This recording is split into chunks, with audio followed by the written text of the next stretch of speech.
Now, Brian Wilson, Mary Catherine Ham, Brian Neiman, today's newsmakers, and you, the Morning Majority. 105.9 FM. And AM 630. 8:07 on the Morning Majority, Leap Day, February 29th, this Wednesday. Matt Lewis from the Daily Caller hanging out with me, co-hosting this morning while the Bryans are gone. Thanks for being here. Hey, thank you. And on his about 8th cup of coffee. Who's counting? Racking them up. All right, we've got Bill Kristol on the line from the Weekly Standard. Good morning, Bill. Hi, Mary Catherine. Hey, so let me ask you about Michigan. Obviously, Romney wrapped up Arizona pretty easily. Michigan by a hair. Obviously, a stronger position for him going forward. Is this thing close to wrapped up for him? And is it a good thing if it were? Do we need to keep going? Well, I guess the voters get to decide that, and I think a lot of the voters in Super Tuesday states and the week after are looking forward to voting, so I wouldn't say it's wrapped up. He's obviously in much better shape than if he had lost Michigan. I think Ohio becomes awfully important next Tuesday. You can sort of predict that Romney will win the New England states, and presumably Gingrich or Santorum will win the southern states, and there's some more southern states, incidentally, on the 13th, the week after Super Tuesday. But I do think Ohio is the biggest kind of swing state where Santorum has been ahead in the last month. Romney will presumably make a run at him. He might get a little momentum out of Michigan. If Romney were to win Ohio, I would say he would be in a more commanding position than he's been really since the race began. And Bill, you've been sort of out there for months now talking about the possibility that a savior could rise from these streets, a Mitch Daniels, a Paul Ryan, a Jeb Bush, someone who could come in on a white horse and save the day.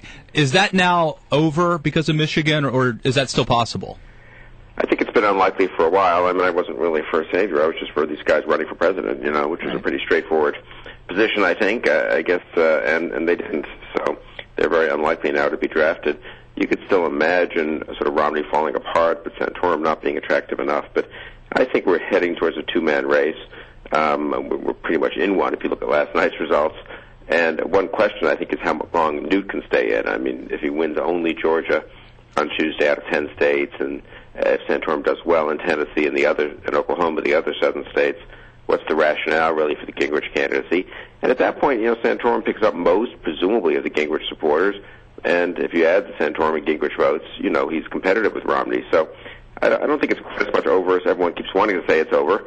But Romney's obviously in pretty good shape. He's moved to the right. I mean, he gave a pretty conservative economic speech. He was very strong in defense of religious liberty.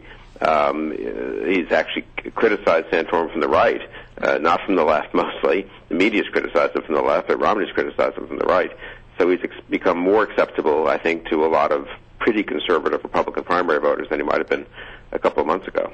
We've been talking a little bit about how Mitt Romney has been a little gaffe-prone, and the theory sort of is that you get this basically reliable candidate if you're going with Mitt Romney. Maybe you don't get all of the ideological excitement and fire that you want, but you get a guy who doesn't do the gaffes. Do we feel like the two Cadillacs and that kind of thing are something he can correct in the future, or is this just who Mitt Romney is, and that's how he talks, and sometimes he goes there? Yeah, I don't know. People pretty much are who they are when they're grown up, so I don't think they change that much.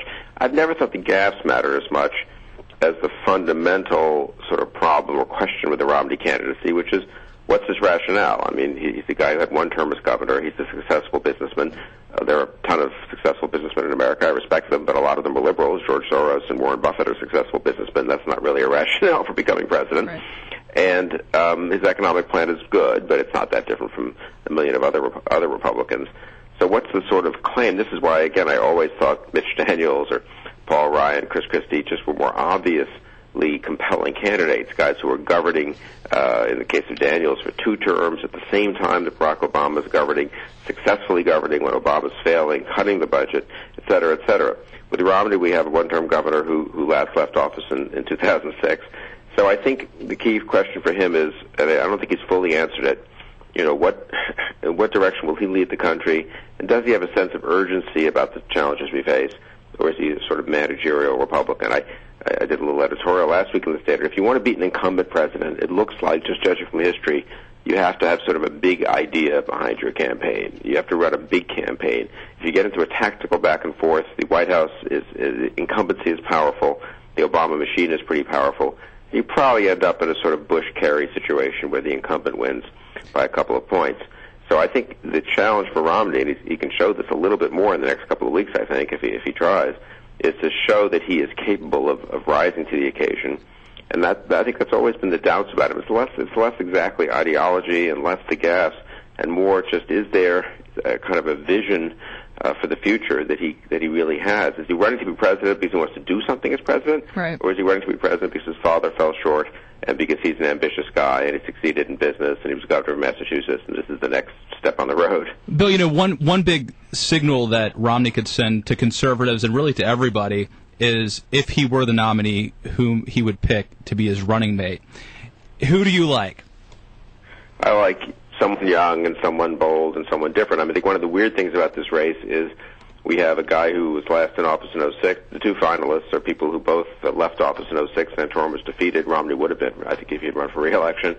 And we're here in 2012 in a different country, really, don't you think? A financial crisis, right. Iran about to get nuclear weapons, a host of issues that didn't seem pressing in the middle of the last decade when we were still in a sort of bubble-induced sense of prosperity, and when the debates were about other issues, the war in Iraq, which is now, for better or worse, we've pulled out of there entirely.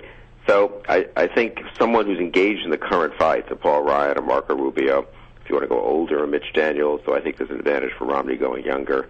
Kelly Ayotte, the young senator from New Hampshire, someone who's elected in 2010, someone who's elected in 2008, someone who's doing things now in Congress or in a governor's mansion that deal with the huge deficits we face, the public employee unions, or the foreign policy challenges we face, as opposed to sort of, a backward-looking pick, I would say. Bill, Karl Rove wrote a piece about, hey, listen, the president, I know he thinks he's super strong on foreign policy, and he does have victories. Obviously, Osama bin Laden's at the top of that list. But listen, he can be attacked on this front. Do you think, A, what's the best line of attack, and B, are the guys in the race capable of doing it and doing it right now?